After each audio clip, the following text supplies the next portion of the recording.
ప్రసాద్ కుటుంబం అంటే ఒకప్పుడు ఊరు మొత్తానికి ఒక ఆదర్శం. కానీ కాలం ఎప్పుడూ ఒకేలా ఉండదు.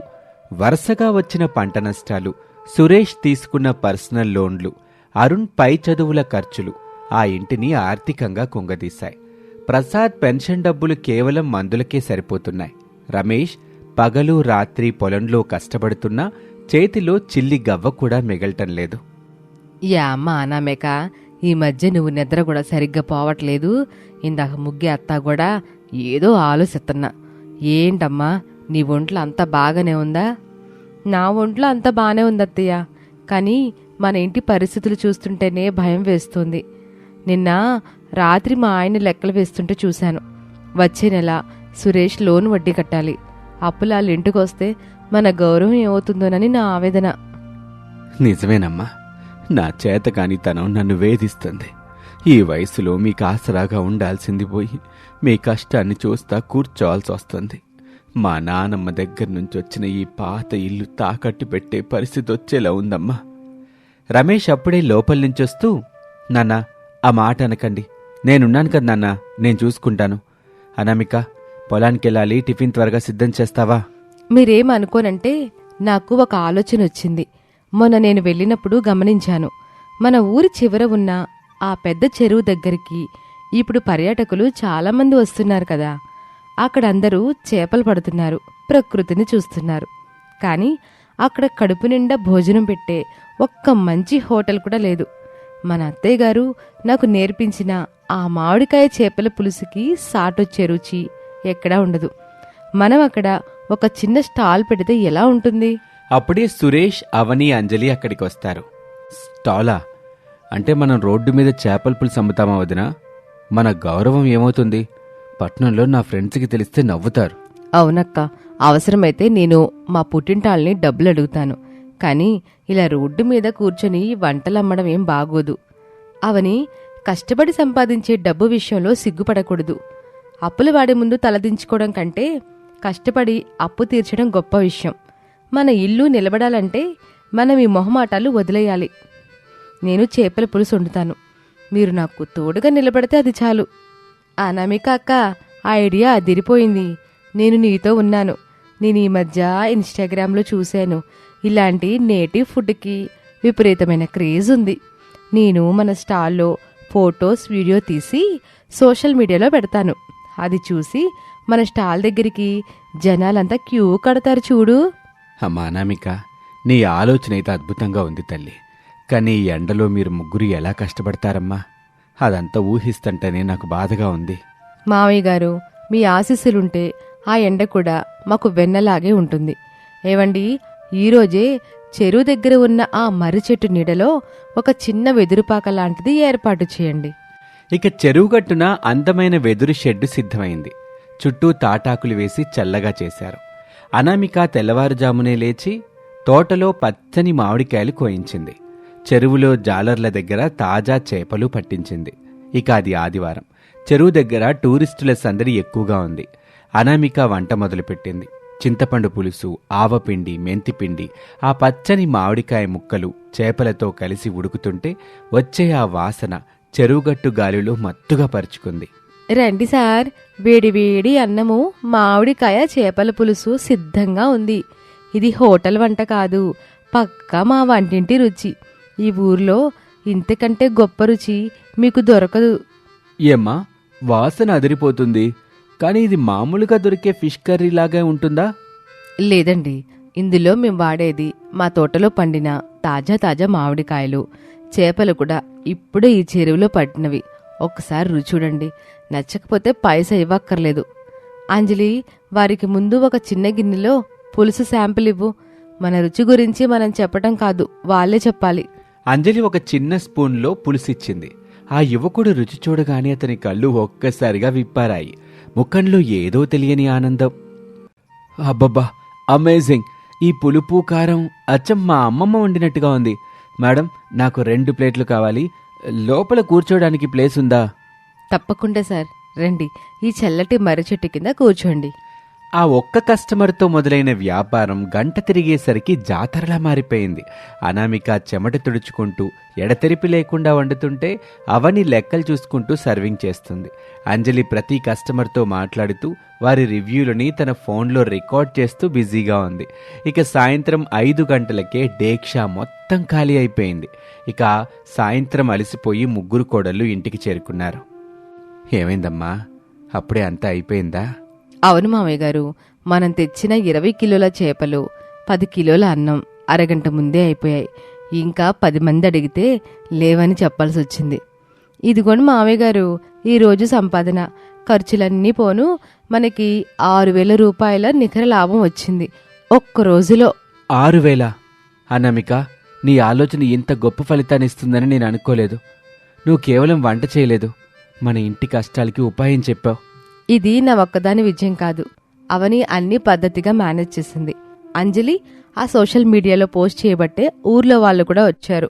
మా ముగ్గురి ఐకమత్యమే ఈ విజయం. నా కోడలను చూస్తుంటే ముచ్చటేస్తుంది. రేపు నేను కూడా వస్తానమ్మా, మీకు ఏవైనా చిన్న చిన్న పనులుంటే సాయం చేస్తాను. వద్దత్తయ్య, మీరింట్లో ఉండండి. మీ ముగ్గురం ఈ వ్యాపారాన్ని ఇంకా పెంచాలి. వచ్చేవారం నుంచి మనం పార్సిల్ సౌకర్యం కూడా మొదలు పెడదాం. దూరం నుంచి వచ్చే వాళ్ళకి ఇది చాలా ఉపయోగపడచ్చు. ఓ వారం రోజుల తర్వాత ముగ్గురు కోడళ్ల ఫిష్ కర్రీ స్టాల్ ఊళ్ళోనే కాదు పక్క జిల్లాల్లో కూడా ఫేమస్ అయిపోతుంది. కానీ సక్సెస్ ఉన్న చోట అసూయ కూడా ఉంటుంది కదా. పక్కనే ఉన్న రాజా హోటల్ యజమాని సోములకి ఇది కళ్ళమంటగా మారింది. ఏంట్రా ఆ స్టాల్ దగ్గర అంతరద్ది? మన హోటల్కి కస్టమర్లు తగ్గిపోయారు. కేవలం ఆ చేపల పులుసు కోసం జనం ఎగబడుతున్నారేంటి? రేపటి నుంచి మనం కూడా చెరువు దగ్గర స్టాల్ పెడదాం. ధర వాళ్ళకంటే 10 రూపాయలు తక్కువ చెప్దాం. చూద్దాం జనం ఎక్కడికి వెళ్తారో. సోములు కూడా చెరువు దగ్గర షెడ్ వేశాడు. ఫిష్ కర్రీ కేవలం 80 రూపాయలకి అని పెద్ద బోర్డు కూడా పెట్టాడు. అవని కొంచెం కంగారు పడింది. అక్క, చూసావా, సోములు గారు మనకంటే తక్కువ ధరకిస్తున్నారు. ఈవేళ మన కస్టమర్లు చాలా మంది అటు వెళ్తున్నారు. మనం కూడా రేట్ తగ్గిద్దామా?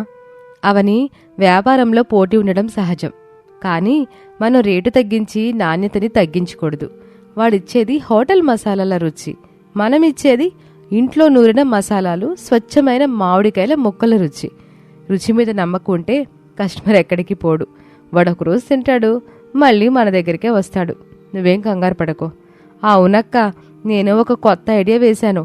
మన పులుసుతో పాటు అత్తయ్య గారు చేసిన మామిడికాయ ముక్కలు పచ్చడి పెడదాము. ఆ కాంబినేషన్కి ఎవరైనా పడిపోవలసిందే. అయితే తక్కువ ధర కదా అని సోములు హోటల్లో తిన్న వాళ్ళకి గ్యాస్ట్రిక్ సమస్యలు రావటం, రుచి సరిగా లేకపోవటంతో 2 రోజులకే జనం మళ్ళీ ముగ్గురు కోడళ్ల స్టాల్ దగ్గరికి వచ్చారు. నాణ్యత ప్రేమ కలిస్తే ఏ పోటీ అయినా తలవంచాల్సిందే అని అనామిక నిరూపించింది. ఓ రాత్రి అందరూ భోజనం చేసి కూర్చున్నారు. ప్రసాద్ అప్పుల పత్రాలు తీశాడు. అమ్మా కోడల్లారా, ఇట్రండమ్మా. ఈ 4 రోజుల్లో మీరు సంపాదించిన డబ్బుతో సురేష్ లోనికి 3 ఈఎంఐలు ఒకేసారి కట్టేశాను. మన ఇంటి మీదున్న భారం సగం తగ్గిపోయింది తల్లి. వదినా, ఇన్నాళ్ళు నేను కేవలం నా ఉద్యోగం, నా జీతం చాలు అనుకున్నాను. కానీ మీరు చేసిన ఈ పని వల్ల ఉమ్మడి కుటుంబం యొక్క బలమేంటో తెలిసింది. Thank you so much. అవునదినా, నా ఫ్రెండ్స్ అందరూ మీ చేపల పులుసు గురించి గొప్పగా మాట్లాడుకుంటున్నారు. ఒక రిపోర్టర్ కూడా వచ్చారట కదా నిన్న? అవునరుణ్, ఆ ఇంటర్వ్యూ రేపు న్యూస్ పేపర్లో వస్తుంది. ఆర్థిక కష్టాల నుండి ఆదర్శ వ్యాపారం వైపు కోడళ్ల ప్రయాణం అని టైటిల్ ఇచ్చారు. నా కోడళ్ళ ముగ్గురు 3 రత్నాలు. ఏవండి, చూసారా, కోడళ్ళ కష్టపడితే ఇల్లు ఎంత త్వరగా మారుద్దో. ఇప్పుడు నాకు వంటగదిలో అనామిక లేకపోతే బోరు కొడుతుంది, కానీ అనామిక ఆ చెరువు గాల్లో వండుతుంటే వచ్చే ఆనందం వేరు. అవును శారదా, అనామిక ఆలోచన, అవని ఓర్పు, అంజలి నేర్పు మన ఇంటిని గట్టెక్కించాయి. ఇక వాళ్ళ వ్యాపారం ఇంకా పెరిగింది. అనామిక ఇప్పుడు చెరువు దగ్గర ఒక పక్కా షెడ్డు వేయించింది. అక్కడ కూర్చునేందుకు అందమైన వెదురు కుర్చీలు వేయించింది. పక్కన ఒక చిన్న తోట కూడా పెంచింది. అక్క, ఈరోజు ఒక ఆయన వచ్చారు. తను ఒక పెద్ద ఫుడ్ ప్రాసెసింగ్ కంపెనీ యజమానట. మన చేపల పులుసుని ప్రత్యేకంగా ప్యాక్ చేసి వేరే దేశాలకి రెడీ టు ఈట్ ఫార్మెట్లో పంపే అవకాశం ఉందా అని అడుగుతున్నారు. అవునక్క, మనం ఒక బ్రాండ్ క్రియేట్ చేద్దాము. ముగ్గురు కోడళ్ళ రుచులు అని పేరు పెట్టేద్దాం. అప్పుడు మనం కేవలం చెరువు దగ్గరే కాకుండా ప్రపంచం మొత్తానికి మన పులుసుని పంపొచ్చు. ఇది చాలా పెద్ద అడుగు అంజలి. కానీ ఒకటి గుర్తుంచుకోండి, మనం ఎంత ఎత్తుకు ఎదిగినా ఆ మట్టి వాసన, మన అత్తయ్య గారు నేర్పించిన పద్ధతి మాత్రం మరవకూడదు. కల్తీ లేని రుచి ఉంటేనే మనకి గుర్తింపు. ముగ్గురు కోడళ్ల కష్టం ఊరందరికీ స్ఫూర్తిగా నిలిచింది. ఆ చెరువు ఇప్పుడు కేవలం ఒక నీటి కుంట కాదు, ఒక గొప్ప విజయగాథకు సాక్షి. ప్రసాద్ ఆర్థిక కష్టాలు పూర్తిగా తీరిపోయాయి.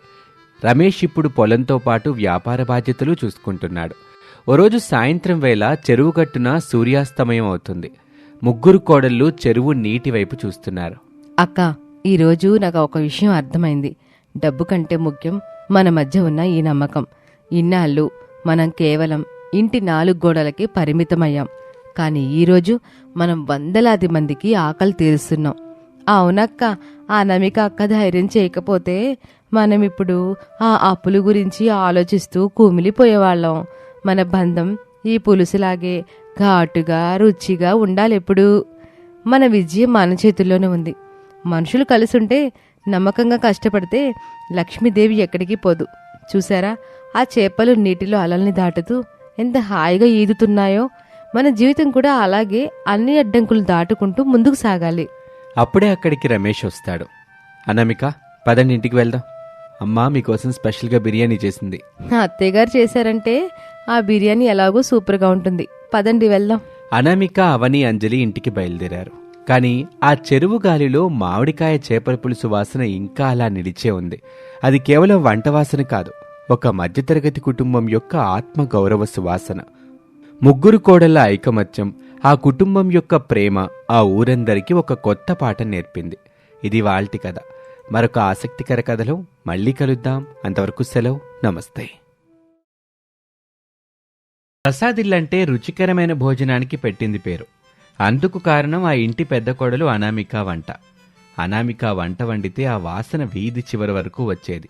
గత కొన్ని రోజులుగా ఆ ఇంట్లో వాతావరణం పూర్తిగా మారిపోయింది. అనామిక వంటలో ఆ పాత రుచి ఉండటం లేదు. ఓ రోజు ఉదయం అందరూ భోజనానికి కూర్చుంటారు. అబ్బబ్బా, ఏంటనామిక ఇది? ఈరోజు కూడా పప్పుకూర రుచిగా లేదు. అసలు ఈ మధ్య నీకేమైంది? నీ వంట ఒకప్పట్లా రుచిగా ఉండట్లేదు. ఏవండి, నేను ఎప్పట్లాగానే శ్రద్ధగానే వంట చేస్తున్నాను. ఎప్పుడు వేసే మసాలాలా వేస్తున్నాను. కానీ రుచి ఎందుకు రావడం లేదు నాకు అర్థం కావట్లేదు. అవునమ్మా అనామిక, రమేష్ ఏదో కోపంలో అన్నాడు గాని నిజంగానే కూరల్లో ఆ పాత రుచిలేదు తల్లి. తింటంటే ముద్దే దిగటం లేదు. బహుశా అనామిక వదనికి రెస్ట్ కావాలేమో. రోజు వండి వండి వదనికి బోరు కొట్టినట్టుంది. అవని కూడా వంట బాగానే చేస్తుందిగా. రేపటి నుంచి తను వంట చేస్తుంది. నేనా సురేష్, నేను ఆఫీస్ వర్క్లో బిజీగా ఉన్నాను కదా. అయినా సరే అనామిక అక్క పడుతున్న కష్టం చూస్తుంటే నాకు బాధగానే ఉంది. రేపు నేను అంజలి కలిసి వంటింటిని హ్యాండిల్ చేస్తాంలే. ఏమంటావు అంజలి? అంజలి ఫోన్లో రీల్స్ చూస్తూ ఇలా అంటుంది. ఏంటక్క ఆ వంట? షూర్, రేపు నేను వండే వంటకి అందరూ ఫిదా అయిపోవాల్సిందే. కుకింగ్ విత్ అంజలి అని లైవ్ పెట్టేస్తాను. లైవ్ కాదు తల్లి, జాగ్రత్తగా వండండి. ముందు నీ వంట తిని మేం లైవ్గా ఉండాలి కదా. మరుసటి రోజు మధ్యాహ్నంలో ఒక సందడి మొదలైంది. అవని కూరకి కావాల్సినవి సిద్ధం చేస్తుంది. అంజలి ఫోన్ని ఒక పక్కన పెట్టి రికార్డింగ్ ఆన్ చేసింది. అంజలి, ఆ ఉల్లిపాయలు త్వరగా తరుగు. నాకు ఈ స్మెల్, ఆ ఉల్లిపాయల స్మెల్ పడదు. మళ్ళీ అవి తరిగితే నా కళ్ళలో నీళ్ళు వస్తాయి. అక్క, ఉల్లిపాయలు కోసేటప్పుడు వచ్చే కన్నీళ్లు మన కళ్ళని శుభ్రం చేస్తాయట. ఇదిగో చూడు, ఇందులో ఈ ప్యాకెట్ మసాలా వేసేద్దామా? వేసే అనామిక అక్క ఏవో సొంత మసాలాలు నూరేస్తుంది కదా, మనకేమో అంత టైం లేదు. ఈ ప్యాకెట్ కారం మొత్తం వేసే, అప్పుడే కలర్ బాగుంటుంది. అలా వాళ్ళిద్దరూ కలిసి వంటగదిలో కష్టపడి వంట చేస్తారు. భోజన సమయం అయింది. అందరూ ఆశగా కూర్చున్నారు. అవని, అంజలి గర్వంగా వడ్డించారు. ఒక్క ముద్ద నోట్లో పెట్టుకోగానే అరుణ్ ముఖం ఎర్రబడిపోయింది. అమ్మో అంజలి, ఇదేంటిది? సాంబార్లో ఎర్ర రంగు కలిసినట్టుంది. ఘాటు లేదు, రుచి లేదు, కేవలం ఎర్రగా కనిపిస్తుంది అంతే. అవని, ఇదేనా నీ డైట్ వంట? చప్పగా ఉంది. కారం వేయలేదా ఏంటి? ఏం మాట్లాడుతున్నారు? ప్యాకెట్ మొత్తం అంజలి వేసేసింది. అయినా ఆ కారం రంగు చూస్తుంటేనే భయమేస్తుంది. మరి రుచి ఎందుకు రావట్లేదు? మీరందరూ గొడవ పడ్డం ఆపండి. వంటింట్లో నాకు 30 ఏళ్ల అనుభవం ఉంది. ఇక రేపే నేను వంట చేస్తాను. ఎన్నాళ్ళు నా కోడలు ఉండారుగా. రేపు మీ అత్తమ్మ చేతి వంట రుచి అంటే చూపిస్తాను. మరుసటి రోజు శారద పాత పద్ధతిలో కట్టెల పొయ్యి మీద వంట చేయటం మొదలుపెట్టింది. ఆ వంటకి ఇల్లంతా మంచి వాసన వస్తుంది. ఇంట్లో అందరూ అమ్మయ్యా, ఈరోజు శారద రుచికరమైన వంట చేస్తుంది అని ప్రశాంతంగా అనుకున్నారు. శారదా, ఆ వాసన చూస్తుంటే మన పెళ్ళైనప్పటి రోజులు గుర్తుకొస్తున్నాయి. ఈరోజు కడుపు నిండా తినాలి. ఇక అందరూ భోజనాలకి కూర్చున్నారు. అందరూ తినటం మొదలుపెట్టారు. కాని కాసేపటికి మళ్లీ నిశ్శబ్దం అలుముకుంది. అమ్మా, వంట చూడ్డానికి బాగుంది, కానీ ఆ పాత రుచి వెలితి మాత్రం అలాగే ఉంది. కూర రంగుంది కానీ బాగుంది, కానీ కూరలో కారం సరిగ్గా లేదు. నీ వంట కూడా అంతగా బాగోలేదమ్మా. అదేంట్రా, నేనన్నీ కరెక్ట్గానే చేశానే. అప్పుడే అనామిక వంటింట్లో నుంచి ఒక కారం డబ్బా పట్టుకుని బయటకు వస్తుంది. ఆగండి, అతే గాని ఏమీ అనకండి. తప్పు వండడంలో లేదు, తప్పు మనం వాడుతున్న ఈ కారంలో ఉంది. ఏంటక్క కారం డబ్బా చూపిస్తున్నావు? అది మనం మొన్నే కదా మార్కెట్లో కొన్న సూపర్ బ్రాండ్ కారం కదా. చూడండి, ఈ కారం చూస్తుంటే ఎంత ఎర్రగా ఉందో, కానీ రుచి లేదు. కేవలం చెక్క పొడి తిన్నట్టుంది. ఇందులో రంగు కోసం రసాయనాలు, ఘాటు లేకుండా ఏదో పొడి కలుపుతున్నారు. అందుకే అత్తయ్యగారు వండిన నేనుండిన ఆ కూరకి అసలైన రుచి రావట్లేదు. మనిషికి ఆహారమే ప్రాణం. ఆ ఆహారం రుచిగా ఉండాలంటే మనం వాడే కారం కూడా స్వచ్ఛంగా ఉండాలి. నిజమేనమ్మా. ఇప్పుడు మార్కెట్లో అన్నీ కల్తీవే దొరుకుతున్నాయి. మరి దీనికి పరిష్కారం ఏంటి? పరిష్కారం మన దగ్గర ఉంది మావయ్య గారు. ఈ కల్తీ కారానికి డబ్బులు పోసి మన ఆరోగ్యం పాడు చేసుకోవడం కంటే మన పెరట్లో మనమే పండుమిర్చి పంట వేసుకుందాం. మన చేతులతో పండించిన మిర్చితోటే మనం కారం చేసుకోవచ్చు. అప్పుడే మన ఇంటి భోజనానికి మళ్ళీ పాత రోజులు వస్తాయి. ఏంటక్క, పంట పండించడమా? అంటే మట్లో దిగి పనిచేయాలా? నా స్కిన్ అంతా ట్యాన్ అయిపోతుంది అక్క. అవునక్క, నా రీల్స్ అన్నీ మట్లోనే చెయ్యాలా ఏంటి? నా స్కిన్ డల్ అయితే నా ఫ్యాన్స్ ఏమనుకుంటారు? అందరికంటే ఆరోగ్యం ముఖ్యం అమ్మాయిలు. మీరు నాకు సహాయం చేస్తే మనం పండించిన పంటని చూసి మీ ఫ్యాన్స్ ఇంకా మురిసిపోతారు. పల్లెటూరి కోడళ్ళంటే కేవలం వంట చేయడమే కాదు, పంట పండించడం కూడా తెలుసని నిరూపిద్దాం. ఏమంటారు? నా పెద్ద కోళ్ళ చెప్పింది అక్షర సత్యం. నేను కూడా మీకు తోడుగుంటానులే. ఇక అందరూ పెరట్ని శుభ్రం చేస్తున్నారు. రమేష్, సురేష్, అరుణ్ కూడా సహాయం చేస్తున్నారు. అవని తలకు పెద్ద హ్యాట్ పెట్టుకుని మెల్లగా మొక్కలు నాటుతుంది. అబ్బో, ఈ ఎంటింటిలాగుంది. సురేష్, ఆ గొడుగు పట్టుకో. అలాగే నా గ్లౌజులు ఎక్కడున్నాయో కాస్త చూడు. అవని, నువ్వు మిర్చి మొక్కలు నాటుతున్నావా లేక బ్యూటీ పార్లర్కి వెళ్తున్నావా? అదిగో చూడు, అనామిక వదిన ఇప్పుడే ఒక వరుస మొత్తం పూర్తి చేసింది. అప్పుడు అంజలి ఫోన్ కెమెరా ఓపెన్ చేసి ఇలా అంటుంది. గాయ్స్ చూడండి, ఈరోజు మా పెరట్లో మేము పండుమిర్చి మెషన్ని మొదలు పెట్టాం. #Farm life, #organic chilli. అక్క, నువ్వు ఆ విత్తనాలు వేసేటప్పుడు కొంచెం స్లోగా వెయ్యి, సినిమాటిక్గా రావాలి మరి. సర్లే అంజలి, నీ సినిమా సంగ సరే కానీ ఆ నీళ్లపై పెట్టివు, మొక్కలకి నీళ్లు పోయాలి ముందు. శారదా, చూడు మన కోడళ్ళని. ఒకప్పుడు పట్టు చీరలతో హుందాగా ఉండేవాళ్ళు, ఇప్పుడు మట్టిలో పని చేస్తున్నారు. ఇదేనమ్మా అసలైన అనుబంధం అంటే. అలా రోజులు గడిచాయి. అనామిక పర్యవేక్షణలో అవని, అంజలి కూడా శ్రద్ధగా పనిచేయటం నేర్చుకున్నారు. మొదట్లో అయిష్టత చూపించినా మొక్కలు మొలకెత్తటం చూశాక వాళ్లలో తెలియని ఉత్సాహం వచ్చింది. పెరడంతా పచ్చటి మిర్చి మొక్కలతో నిండిపోయింది. మెల్లగా కాయలు కాసి అవి ఎర్రగా పండుమిర్చిగా మారటం మొదలైంది. ఆ దృశ్యం చూస్తుంటే ఆ ముగ్గురి కళ్ళల్లో ఏదో తెలియని సంతృప్తి. ఇక కోత సమయం వచ్చింది. పెరడంతా ఎర్రటి పండుమిర్చితో నిండిపోయింది. అందరూ బుట్టలు పట్టుకొని మిర్చి తీస్తున్నారు. అక్క, అదిగో చూడు, ఆ కాయ ఎంత పొడవుగా ఉందో. అసలు ఆ రంగు చూస్తుంటేనే కళ్ళలో నీళ్లు తిరుగుతున్నాయి. ఇక్కడే ఉంటే నాకు తుమ్ములు వస్తున్నాయి అక్క. అవునక్క, నాకు కూడా ముక్కు దురదగా అనిపిస్తుంది. ఈరోజు నా ఇన్స్టాగ్రామ్ పేజ్ అంతా రెడ్ కలర్లో ఉండబోతుంది. అరుణు, ఆ బొట్టిటి తీసుకురా. బాబోయ్, ఈ ఘాటు ఇప్పుడే మొదలైందా? నా ముక్కు ఎర్రబడిపోతుంది. ఇదమ్మా అసలైన కారం అంటే. రంగు కోసం రసాయనాలు అక్కర్లేదు, ఘాటు కోసం ఏవో కలపక్కర్లేదు. ఇప్పుడే వీటిని ఎండబెట్టి మనం కారం దంచేద్దాం. ఆ మిర్చిని మేడ మీద ఎండబెట్టారు. ఆ తర్వాత రోట్లో వేసి దంచటం మొదలుపెట్టారు. రండి రండి, రోలు సిద్ధం చేశా. ముగ్గురు కోడలు కలిసి దంచండి. అక్క, ఇది చాలా బరువుగా ఉంది. ఒక దెబ్బ వేయగానే నా భుజాలు నొప్పులు ఆడుతున్నాయి. నేనే వేస్తాను చూడు. అంజలి వేగంగా దంచటం మొదలుపెట్టింది. చుట్టూ ఉన్న కారప్పొడి గాలిలోకి లేచింది.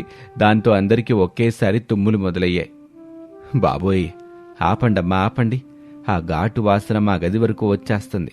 అరుణు, నీ పెళ్ళానికి చెప్పరా ఆపమని. నేను చెప్పలే నాన్న, నాకే ఊపిరాడట్లేదు. కానీ ఆ వాసనకి అబ్బా, ఈరోజు వంట మామూలుగా ఉండదేమో అనిపిస్తుంది. అక్క, నా ముఖం అంతా మంటగా ఉంది. ఇది ఎక్కడ కారం అక్క? ఇదే అవని అసలైన కారం అంటే. మన చేతులతో దంచిన కారంలో ఉండే ఆ మ్యాజిక్ ఇదే. ఇక చాలు, డబ్బాలో పెట్టేద్దాం పదండి. ఆ కారంతో అనామిక మళ్ళీ వంట చేసింది. ఇక భోజన సమయం. ఈసారి అందరూ చాలా భయపడుతూ కూర్చున్నారు. ఎందుకంటే ఆ కారం ఘాటు అందరికీ తెలుసు. అమ్మా అనామిక, కొంచెం చూసి వడ్డించి తల్లి. ఆ కారం ఘాటుకి నా పేగులు కరిగిపోయేలాగున్నాయి. రమేష్ మొదటి ముద్ద తిని నిశ్శబ్దంగా ఉండిపోయాడు. కళ్ళల్లో నీళ్లు తిరుగుతున్నాయి. కానీ అది ఆనందంతో. ఏమైందన్నయ్య, కూర ఏమన్నా ఘాటుగా ఉందా? లేదు సురేష్, ఘాటు కాదు. ఇది తింటుంటే చిన్నప్పుడు అమ్మ రోట్లో దంచి చేసిన కారంతో వండిన రుచి గుర్తొచ్చింది. అనామిక, అద్భుతం. ఈరోజు కడుపు నిండా తింటున్నాను. నిజమేనమ్మా, ఆ కల్తీ కారం తిని తిని మన నాలుకలు చచ్చిపడిపోయినాయి. ఈరోజు ఈ పండు మిర్చి కారంతో తింటుంటే జన్మ ధన్యమైందనిపిస్తుంది. ఈ రుచి అసలు దేనికి రాదు. అవునక్క, కొంచెం మంటగా ఉన్నా సరే టేస్ట్ మాత్రం అద్దిరిపోయింది. నా స్కిన్ ట్యాన్ అయినా పర్వాలేదు. ఈ వంట తింటే ఆ బాధ అంతా మర్చిపోయాను. గాయస్, ఈ వీడియో చూస్తున్న నా ఫ్యాన్స్ అంతా ఒక లైక్ కొట్టుకోండి. మీకోసం ఈ వీడియో చేస్తున్న మా వాళ్ళు హ్యాపీ అవుతారు. ఆ రోజు నుంచి ప్రసాద్ ఇంట్లో భోజనం మళ్ళీ ఒక పండగలా మారిపోయింది. తోటికోడల మధ్య ఉన్న బంధం ఆ పంట వల్ల ఇంకా బలపడింది. అయితే కారం ఆ ఘాటు ఊరంతా వ్యాపించింది. ఊర్లో ఉన్న గ్రామస్తులు ప్రసాద్ ఇంటికి రావటం మొదలుపెట్టారు. శారదక్క, ఏంటి నీ కోడల్లో ఏదో స్పెషల్గా కారం పండించారట కదా, ఆ వాసన మా వీధి వరకు వస్తుంది. మా ఇంట్లో వంటలు కూడా అసలు రుచి ఉండట్లేదు. ఆ కల్తీ కారం తిని ఇసుకుపోయాం. మాకు కూడా కొంచెం ఇస్తారా? నాకు విన్నావా, జనాలు క్యూ కట్టేస్తున్నారు. మన కారానికి విపరీతమైన డిమాండ్ ఉంది. అవునక్క, మనం దీన్ని ఒక బ్రాండ్ చేద్దాం. ముగ్గురు కోడళ్ళ పండు మిర్చి కారం ఘాటు అదిరిపోతుందని ట్యాగ్ లైన్ కూడా పెట్టేద్దాం. అనామిక నవ్వుతూ ప్రసాద్ వైపు చూసింది. మావి గారు, మీరేమంటారు? మన పెరట్లో మిగిలిన స్థలంలో కూడా పంట వేద్దామా? తప్పకుండానమ్మా, మనకు ఆనందాన్నిచ్చిన ఈ పంట ఊరందరికీ ఆరోగ్యం ఇస్తుంది. రండి, మన కోడళ్ళ సత్తా ఏంటో అందరికీ చూపిద్దాం. నాకు చాలా గర్వంగా ఉందమ్మా. నా కోడల్లో కేవలం ఇంటిని దిద్దడమే కాదు, మంచి ఆహారాన్ని అందిస్తున్నారు. అనామిక అక్క, పద, ఈసారి నేను సన్ స్క్రీన్ లేకుండానే పనిచేస్తాను. ఈ కారం ఘాటు ముందు ఆ ఎండ ఏ పాటిది. నేను ఇప్పుడే వెబ్సైట్ లాంచ్ చేస్తున్నాను. Bookings open. ఆగండి, ముందు అందరం కలిసి భోజనం చేద్దాం. ఆ తర్వాత పనులు చేసుకోవచ్చు.